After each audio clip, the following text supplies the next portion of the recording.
Hi guys! So today is still September 9, 2024 and nandito nga kami sa Ramon Magsaysay Center dahil today ay 7th wedding anniversary namin ni hubby. So dito to sa Rojas Boulevard and ang katabi nga nitong establishment ay ang Diamond Hotel. So naisip namin na dito na lang kami mag-lunch to celebrate our wedding anniversary. So ayan, pumasok na nga tayo sa lobby ng Diamond Hotel. Medyo maaga pa, so closed pa yung buffet, kaya mag-explore muna tayo dito sa loob ng hotel. Ayan, this is still part of their lobby. Andun sa likod yung buffet. Ngayon naman, pumunta muna kami sa pool area para makita. And as you can see, and since it's a Monday today, walang tao. Kami lang yung tao dito sa labas.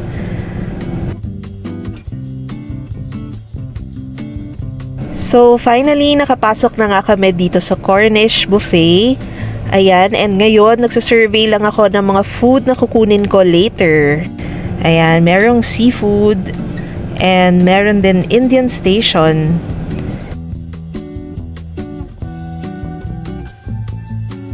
And ito naman yung Japanese station. So ayan, kumuha na nga ako ng food. Ang soup ko ay shrimp bisque na may croutons and bacon bits. Tas yung salad ko, Caesar salad. Merong mga cheeses and cold cuts. Ayan, eating na kami with hubby and the mother. So, first ka, tikman natin tong shrimp bisque. Masarap pa.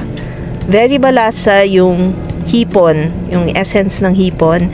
And creamy siya. And naka-add talaga ng flavor din yung bacon bits. And naka-add din yan ng texture, pati yung mga croutons. Sarap. Ang sarap niya. Ang galing, off to a good start ang ating buffet experience dito sa Diamond Hotel. Next naman natin ay yung cold cuts. Yan, tikman natin to. Hindi ko sure kung ano siya, salami or something. Okay naman. And, ayan, ang cheese, blue cheese.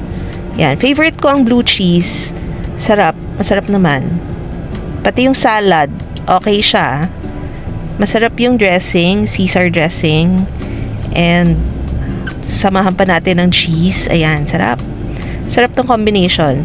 And yung mga gulay sa salad, yung lettuce and all, fresh talaga. In fairness. Sarap.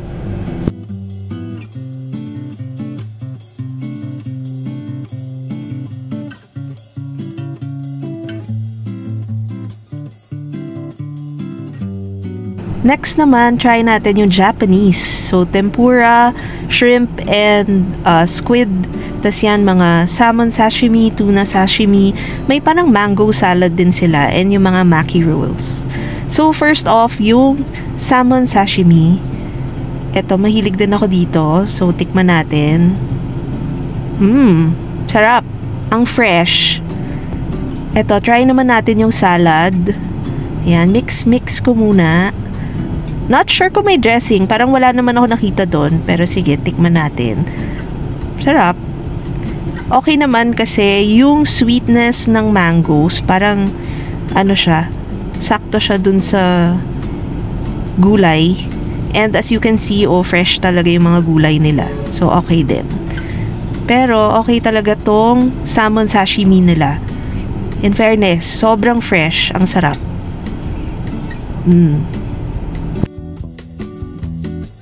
I-try naman natin tong tuna sashimi. Sige, tingnan natin kung kasing sarap ba siya. Nguya muna ako. Ayan. Masarap din. Fresh na fresh din siya. Pero, pinakagusto ko talaga yung salmon sashimi. And itong maki roll, hindi ko alam kung ano siya exactly. Tikman natin. Sarap. Normal tasting. Try naman natin tong tempura. Ayan. Hindi siya yung masyadong flaky na type ng tempura based sa itsura niya. Pero masarap. Masarap din. Malutong and mainit. Masarap. And yung sauce, okay naman. Typical tempura sauce. Masarap yung tempura. Itong salad din, sobrang okay. Perfect yung combination ng mga greens and yung mangoes. Yung mangoes matamis. Masarap siya.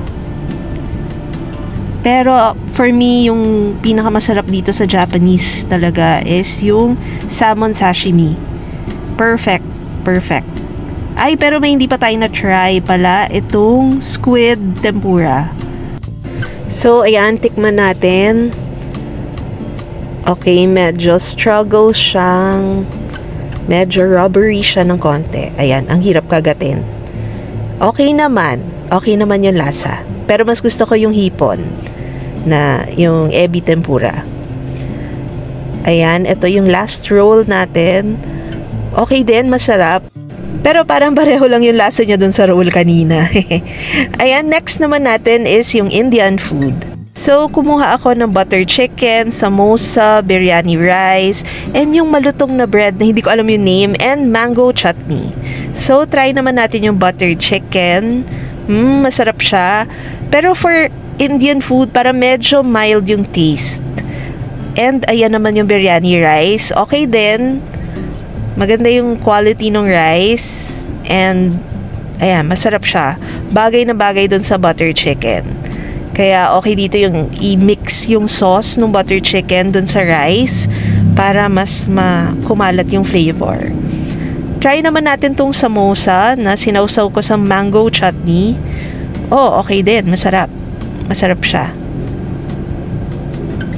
Okay to pag mainit talaga. Although itong samosa dito hindi siya ganun kainit. Siguro kasi kanina pa naka-prepare.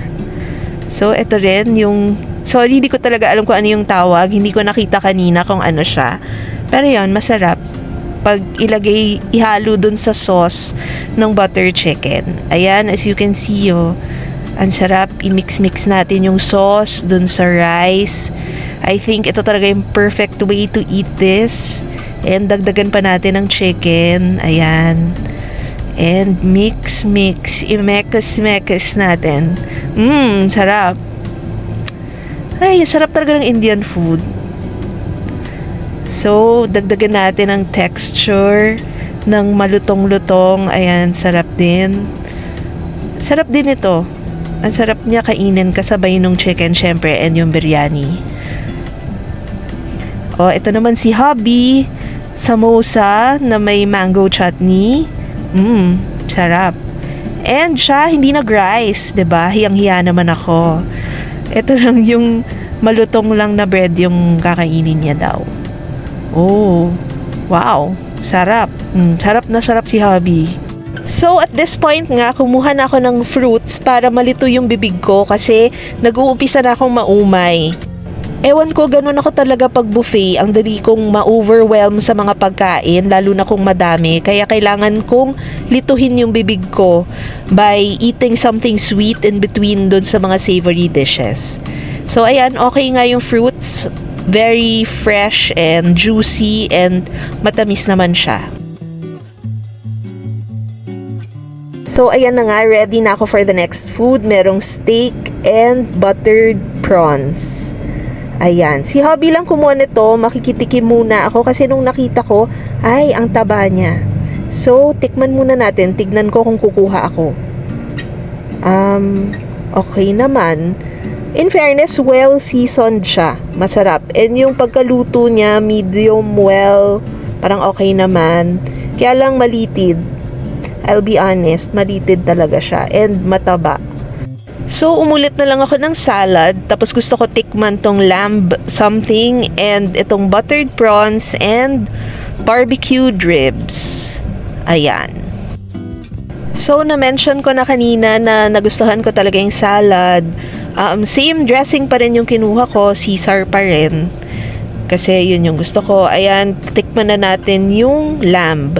Hindi ko nakita kung ano yung name. Basta nakita ko lang yung lamb. So, gusto ko i-try. Ayan. Matigas siya. Para siyang natuyo na something.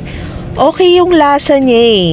May potential talaga. Hindi ko alam kung na-overcook or basta matigas. Ito namang barbecued ribs. Ganun din. Ang tigas din niya. Sabi ni Hobby baka daw kasi kanina pa na-prepare and nakalagay lang siya doon. Pero, ayun, parang overcooked. Sayang din kasi ang sarap din nung timpla. Yun lang, matigas lang talaga. Ayan, tikman naman natin yung buttered prawns.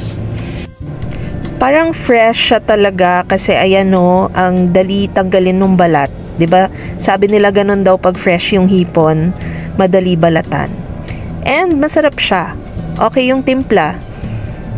And yung sauce niya, creamy, buttery. Sana more garlic lang, pero okay na rin. Ayan, it's time for dessert. Isa sa mga pinakagusto ko pag buffet, ang dessert. So, may chocolate fountain, may strawberry fountain din. And ayan yung mga iba, may ice cream, may mga kakanin. So, very complete naman ang kanilang dessert station. Ito na nga kinuha ko, creme brulee, pecan cinnamon something bar, crinkles, and yung parang mango something. Ayan, unahin natin yung creme brulee. Sarap. Okay siya.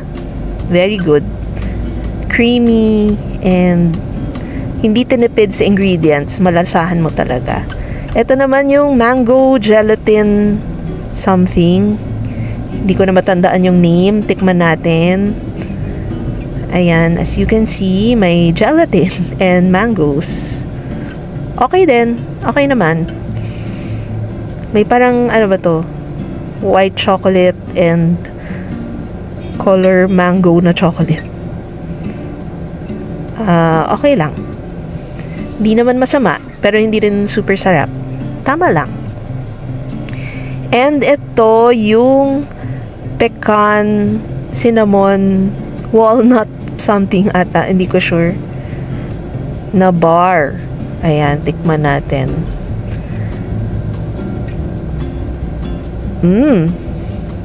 Ito yung masarap. Ang sarap. Pero question, is it pecan or pecan? Ako kasi, pecan. Pero si Hobby, sabi niya pecan. So, ewan ko. And ito naman, chocolate crinkles. Tikman natin. Mahilig ako sa crinkles kasi. Uy, ang sarap niya. Oh, and umorder din ako ng chamomile tea. Kasi nag-coffee na ako kanina eh. So, chamomile tea na lang ngayon. Sarap din. Bagay siya dun sa cinnamon pecan and cinnamon pecan and dito sa crinkles. Sarap. And syempre, hindi ko ma-resist ang ice cream na nilagyan ko ng walnuts and chocolate chips. So, ayan. Tikman natin. Okay naman. Vanilla ice cream yan pala. Syempre, gusto ko talaga. Mahilig ako sa ice cream na may nuts and chocolate bits.